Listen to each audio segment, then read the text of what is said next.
Hi, I'm Kristen Oaks-White. Thank you for joining us for This Week in Louisiana Agriculture, the only TV show bringing Louisiana farmers and consumers together every week.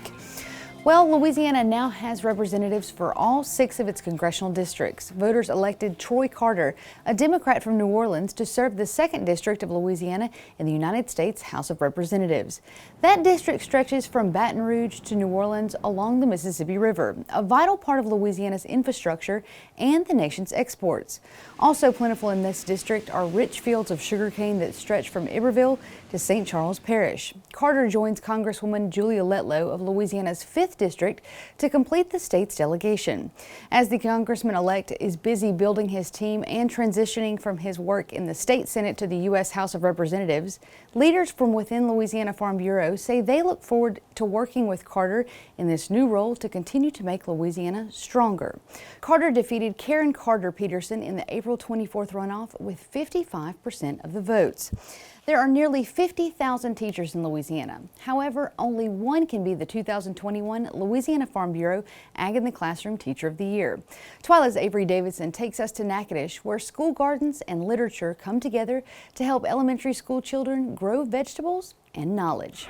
Let's see if we can find a good one to pick. Lisa Wiggins is really out of her element in the garden at Northwestern State University Elementary Lab School. Yay! We got a good carrot! It may not seem like it the way students react to the garden Wiggins started, but where you would expect to find Wiggins is here, surrounded by books in the school library. You see, Wiggins is the librarian and is quick to point out that her husband thinks, well, she's not a great gardener. And that's just fine with her. And I'm learning just along with the kids. A lot of the stuff that they're learning I didn't know before either. So we're applying a lot of our research into discovering new things. So I feel like I'm a student just along with them. So we're all growing together. We're like putting different books in the garden. Right now, the garden is a literacy garden where each bed is connected to a book. Even the very hungry caterpillar is welcome here. It's one of the many ways Wiggins teaches agriculture to every single student in the school. So I have all 300 students, and I have them, if they start in kindergarten, I have them from kindergarten up to 5th grade. So each grade level, we kind of focus on a different aspect, like the soil or the pollinators and the victory gardens. And so in the course of 6 years, it's really neat to see their agricultural literacy starting to when they leave. I mean, they're very knowledgeable about all things in the garden. She is bringing the library to life out here with these literacy beds in her garden. So they are living those stories that they read. Linda Danos is the Louisiana Farm Bureau Ag in the Classroom coordinator. She says it's evident the students retain Wiggins' lessons by what they've learned. Wait patiently. Like, it takes a little bit for it to grow. You have to water it every day. You have to water your plants every day. You have to keep it in the sun a lot, and it has to have a good amount of water. This is our model of the aquaponics garden. Back in the library, the aquaponics garden proved to be a real challenge. That's because there are not many books about the system using fish and circulated water to grow plants without soil.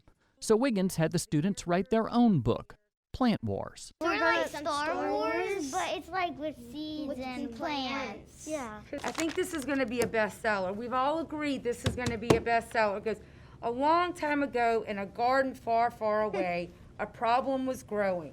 Plants all around could not find space to grow as Darth soil multiplied weeds with every strike of his mighty sword. Dun, dun, dun. A familiar storyline for an unfamiliar subject, but Wiggins may be familiar to some of you.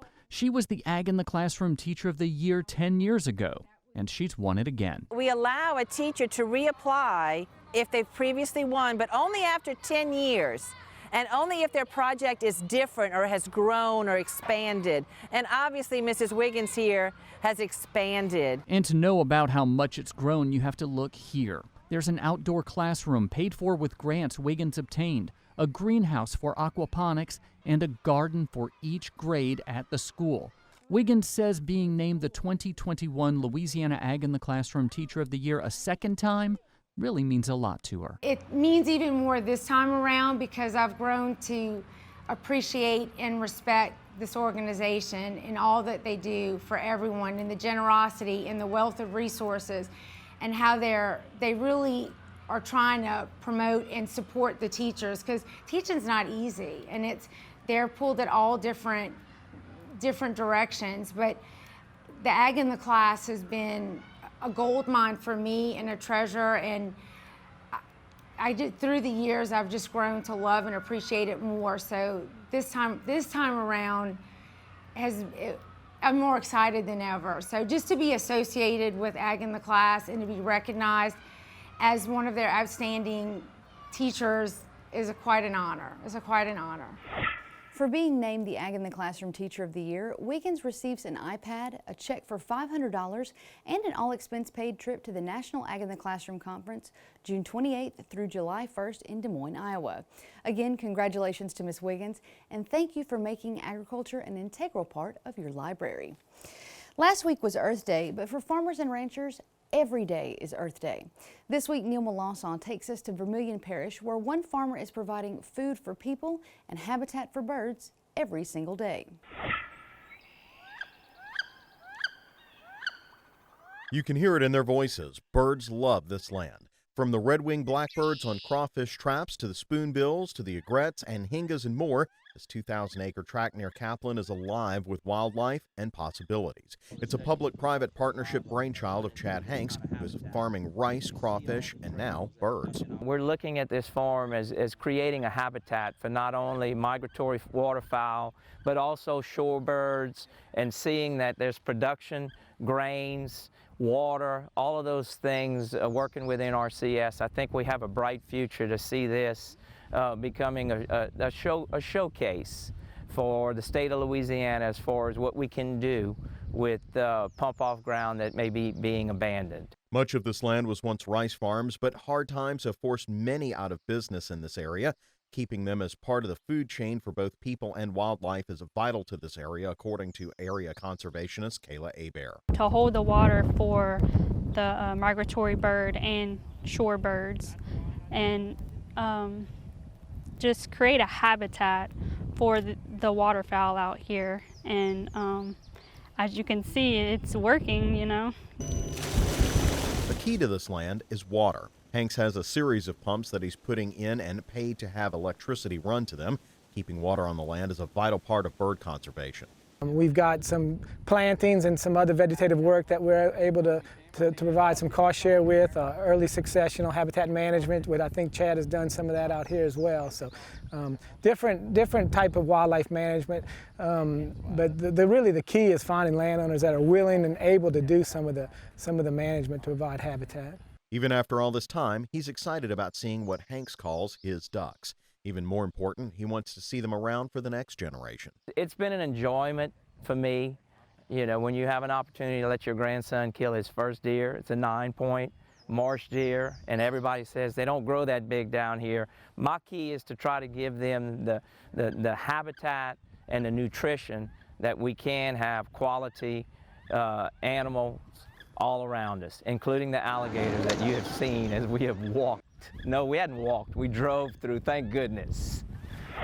More funding from programs like the one Chad Hanks used are available from both state and federal efforts. To find out more, please visit our website at twilatv.org. And Kristen, this was a really great shoot. It was a beautiful day that day, and to go out, and as you can see, I mean, it's just lush and green out there. The thing that it was hard to really capture, you can hear it a little bit, is the amount of bird song that's going on out there. I mean, it was just a constant amount of various calls from various different birds.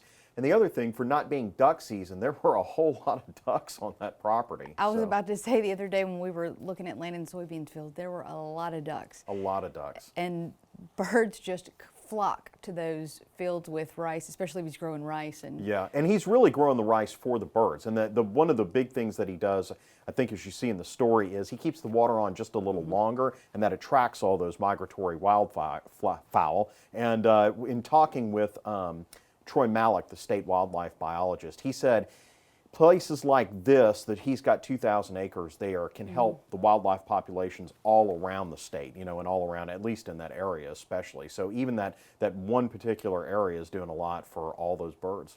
Great news, and that's a great story. Thank you so much, Neil Melanson. Well, Louisiana 4-H held its annual state shooting sports event, and more than 650 youth participated in events ranging from archery to skeet. With a shot at nationals on the line, the competition was fierce, but as TWILA's Craig Gautreaux shows us, everyone enjoyed the opportunity to test out their skills. Neither rain or lightning could slow down the Louisiana 4-H state shooting sports competition.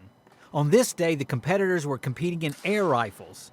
Nearly 2,000 4-Hers compete in shooting sports, and with a program this big, it takes an army of volunteers to make it run smoothly.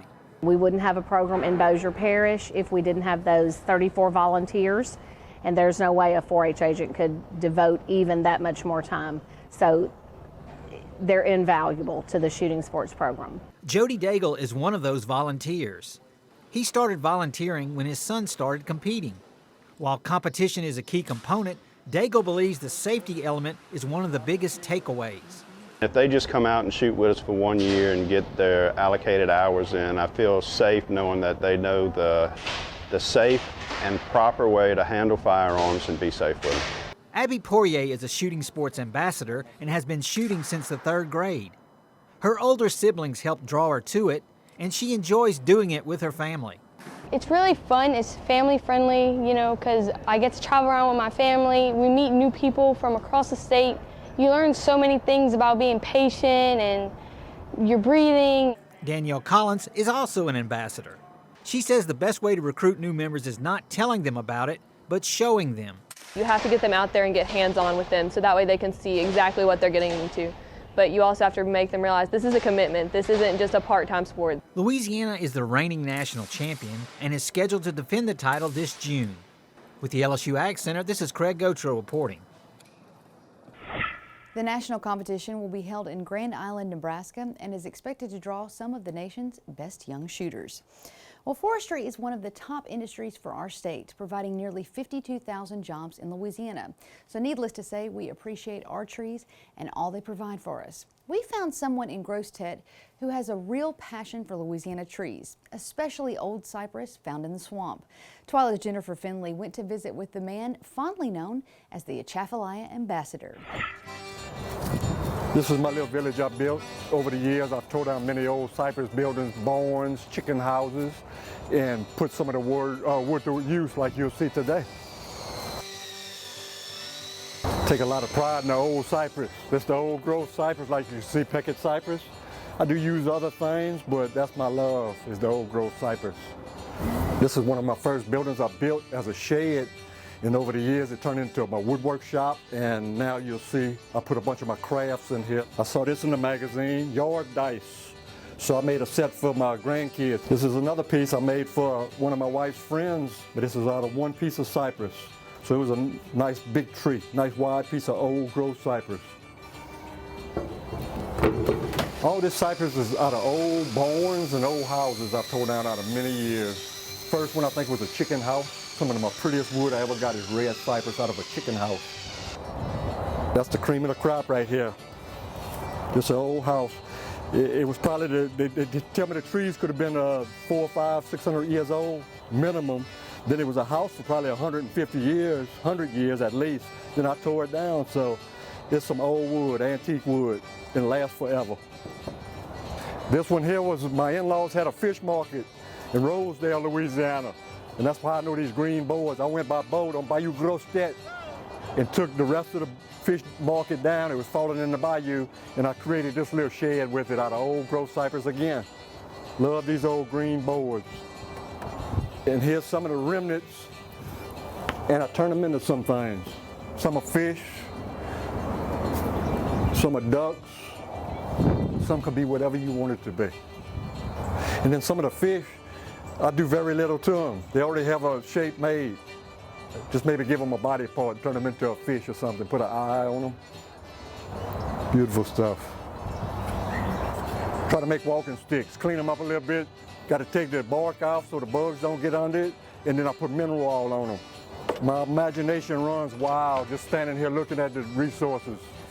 I was a telephone man for quite a long time. I was a linesman, love wire, so over the years collecting wire, old copper wire, very nice. And it's right at our fingertips, that's the good part. When I think I'm running low, I just got to launch a boat and go back in the swamp and look around, driftwood for days. And I feel like it's going to waste out there, so I try to bring a little bit of it home every time I go. My family came from Bayou Chene, which was in the heart of the TWILA Basin. That's where my dad was born, on a houseboat. My grandmother and all was born and raised. And people moved out like in the 50s or 60s, no way to stay out there and make a living. So I tried to model from the stories I always heard of the villages out there in the swamp. So I tried to turn these old buildings into that type of village. I have a great time every day. I really do. I'm very blessed to do what I want to do every day. Life is great. And it's pretty simple if you stop and think about it. You know, none of this costs money. It just takes a little affection for what you're doing, you know, and I love it. It's a passion. This is the old growth cypress from the old houses I tore down, the bead board. And if you see paint on it, I've never painted a board. That's old paint. Mostly I do it for tourism, just to show. I'm not real crazy about seeing how much I can sell. Never been about that. I just like making it. Look at that LSU bird house, made out of old cypress. And I love them because it lasts forever. So it makes me think I'm building a legacy, I guess. Making it out of great material. It'll be here long after I'm gone, hopefully. That's some of the driftwood from the old cypress out of the swamp. To me, this looks sort of like a elk or something, but it could be just whatever you could imagine. How about these little characters here? I was making all these fish. One day I said, well, I'm gonna try something different. So I turned my fish like this, and I started making little, I don't know what you call them. It's what just about everything was built with around here. In the old days, it was out of the old cypress. That's why I was able to get so much when the buildings started getting dilapidated or whatever, they wanted to come down. I was glad to take them down. I sure do love what I do. I always did love what I do. I always worked hard and loved it. Now I don't work so hard and I really love it now. I get to do what I want to do every day and share it with people. So it's a wonderful thing. Really a wonderful thing. The bald cypress was designated Louisiana's official state tree more than 50 years ago. It was chosen by fourth graders at Jefferson Terrace Elementary School in Baton Rouge. They selected the bald cypress because of its beauty and impact on Louisiana's history. The students, led by their teacher, Miss Juanita Summers, petitioned the Louisiana legislature to add bald cypress as Louisiana's official state tree, and that bill was drafted and passed in 1963. There's some handy trivia to hold on to in case you ever needed Louisiana Jeopardy. Still to come on TWILA, crawfish and karaoke in Northeast Louisiana. Sounds like a pretty good time to me. Stay with us.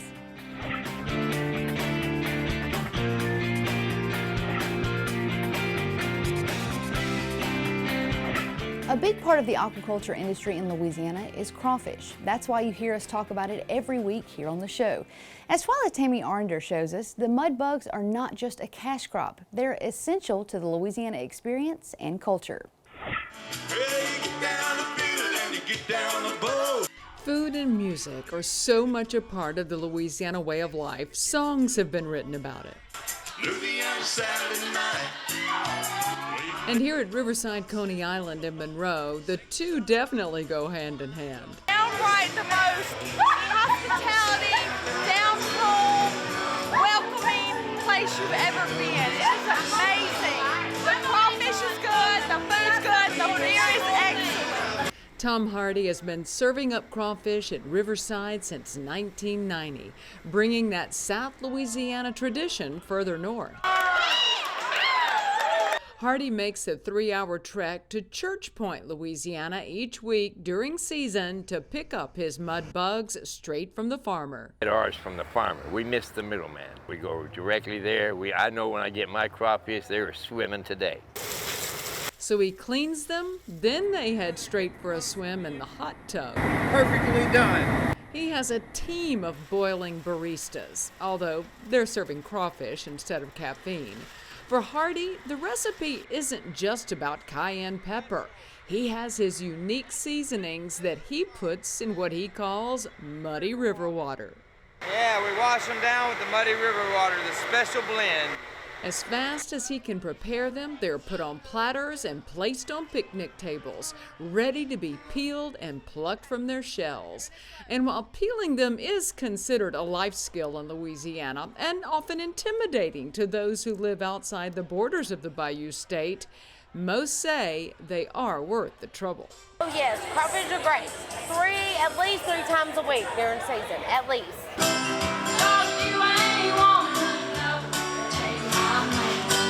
While the crawfish are the crowd pleasers, the music can be as big a side dish as the potatoes and corn. And when all put together, it's the quintessential. For This Week in Louisiana Agriculture, I'm Tammy Arender. Hardy says this year got off to a slow start because of the cold weather, but the size of the crawfish are really starting to pick up, so that's good news.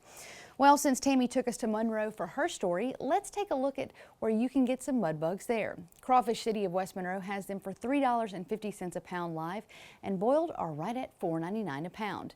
Slidell has crawfish for cheap right now. Pearl's Seafood Market has them for $1.99 a pound live, and boiled are $2.99 per pound. And in Natchitoches, the appropriately named Natchitoches Crawfish has them for $1.99 live and $4 for boiled.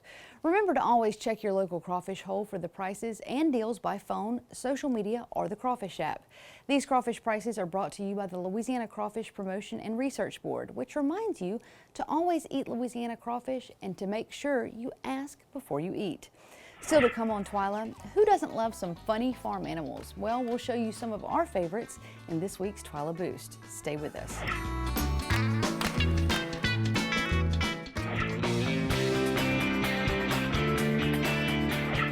As always, we're ending the show with a TWILA Boost to brighten your day and hopefully leave you with a smile. If you have farm animals, you already know that they can be very entertaining creatures. And if you're like me, nothing brings a better laugh than a video featuring some of the most comical farm animal bloopers on the internet.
See, I told you that would bring a smile to your face. Well, that does it for this edition of TWILA. Be sure to join us next week when we'll show you a great way to celebrate the mothers in your life. Hint, hint, the answer is Louisiana crawfish. Until then, you can watch all of our stories online at twilatv.org, and be sure to like us on Facebook, follow us on Twitter and Instagram. You can also find all of these stories and more on our YouTube channel, so be sure to subscribe to us and turn on the notifications so you know exactly when we put out new content. For all of us here at TWILA, thanks for joining us. We hope to see you again right here next week.